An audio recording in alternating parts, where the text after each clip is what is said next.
যে আপনারা সবাই জানেন যে আমাদের দেশের ছাত্ররা কিংবা আমাদের দেশের কোনো মানুষ বা আমাদের দেশের কোনো ব্যক্তি যখন বিদেশে যায় অনেক রকম ডকুমেন্ট, বাংলাদেশের ডকুমেন্ট ওই দেশে যে মানে কাজ করতে হলে এটা ভেরিফিকেশন করতে হয়, তাই না? আপনারা জানেন না যদি শিক্ষা সংক্রান্ত সনদ হয় তাহলে প্রথমে শিক্ষা মন্ত্রণালয় থেকে সেটি অ্যাটাস্টেড করে, তারপর সেটি ফরেন আমাদের মিনিস্ট্রিতে যায়, মিনিস্ট্রিতে ওরা অ্যাটাস্টেড করে দেয়, মিনিস্ট্রি থেকে যদি এখন যে দেশে যাবে সেই দেশের দূতাবাসে যেয়ে আবার অ্যাটাস্টেড করতে হয়, তারপর ওইটা তাদের দেশে একটা কার্যকর হয়। আমি আশা করছি যে এই কনভেনশনের স্বাক্ষর হওয়ার পরে এই কনভেনশনের স্বাক্ষরকারী দেশসমূহের মধ্যের ক্ষেত্রে বিশেষ করে ইউরোপ, আমেরিকা সবাই এটা সদস্য, ওই সব দেশে যাওয়ার ক্ষেত্রে আমাদের এই যে এখন যে ভোগান্তি বা বিড়ম্বনটা হতো সেটি হবে না, ব্যয় এবং ব্যয় সাশ্রয়ী হবে আর কি। অ্যাপোস্টিল কনভেনশন 1961 বাংলাদেশে পক্ষভুক্ত হওয়ার বিষয় আপনারা জানেন যে 1961 সালে একটা কনভেনশন আছে যেটাকে অ্যাপোস্টিল কনভেনশন বলে। এই কনভেনশনে এখন পর্যন্ত 126টা দেশ সদস্য। এটা আগে আমি একটু ব্যাকগ্রাউন্ডটা বলি যে আপনারা সবাই জানেন যে আমাদের দেশের ছাত্ররা কিংবা আমাদের দেশের কোনো মানুষ বা আমাদের দেশের কোনো ব্যক্তি যখন বিদেশে যায় অনেক রকম ডকুমেন্ট, বাংলাদেশের ডকুমেন্ট ওই দেশে যে মানে কাজ করতে হলে এটা ভেরিফিকেশন করতে হয়, তাই না?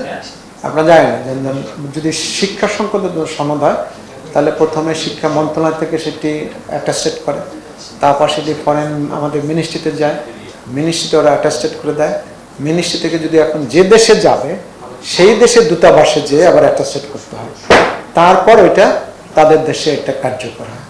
বাংলাদেশে আমাদের সাথে সম্পর্ক এরকম, এখানে তো অনেক আমাদের এম্বাসি, অনেক এম্বাসি আছে, প্রায় 90টার মতো এম্বাসি দিল্লিতে পর্যন্ত আছে। তো তখন ওইসব দেশের যদি সার্টিফিকেট করতে হলে আমাদের দিল্লিতে যে ওইটা জমা দিয়ে তারপর করে আসতো, একটা বিরাট রকম জটিলতার মধ্যে পড়ে।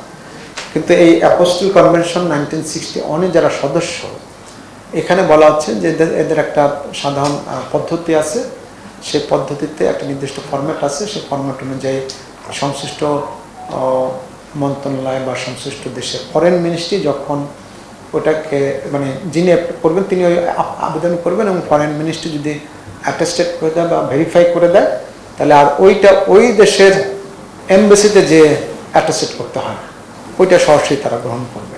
ওয়ালটন এয়ার কন্ডিশনার এক্সচেঞ্জ অফারে স্প্লিট এসিতে 23,000 টাকা পর্যন্ত নিশ্চিত ছাড়। এই চুক্তিরা এইটাই কনভেনশনের মূল। এটা তো এই কনভেনশনে আমরা এতদিন সদস্য ছিলাম না, তো না হওয়ার কারণে আমাদের অনেক ভোগান্তি হয়েছে। পররাষ্ট্র মন্ত্রণালয় থেকে এটা উপস্থাপন করা হয়েছে যাতে আমরা একটা সদস্য হই।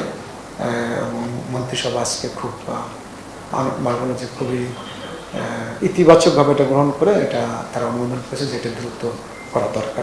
আমি আশা করছি যে এই কনভেনশনের স্বাক্ষর হওয়ার পরে এই কনভেনশনের স্বাক্ষরকারী দেশসমূহের মধ্যের ক্ষেত্রে বিশেষ করে ইউরোপ, আমেরিকা সবাই এটা সদস্য, ওই সব দেশে যাওয়ার ক্ষেত্রে আমাদের এই যে এখন যে ভোগান্তি বা বিড়ম্বনটা হতো সেটি হবে না, ব্যয় এবং ব্যয় সাশ্রয়ী হবে আর কি।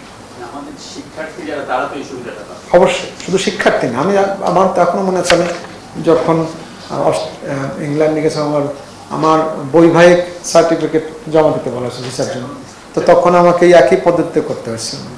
আমি তো সহন করতে পারছি যে কি ভোগান্তিতে আমি তখন পড়েছিলাম। এখন আর এটা হবে না। 126টা দেশ এখন আছে।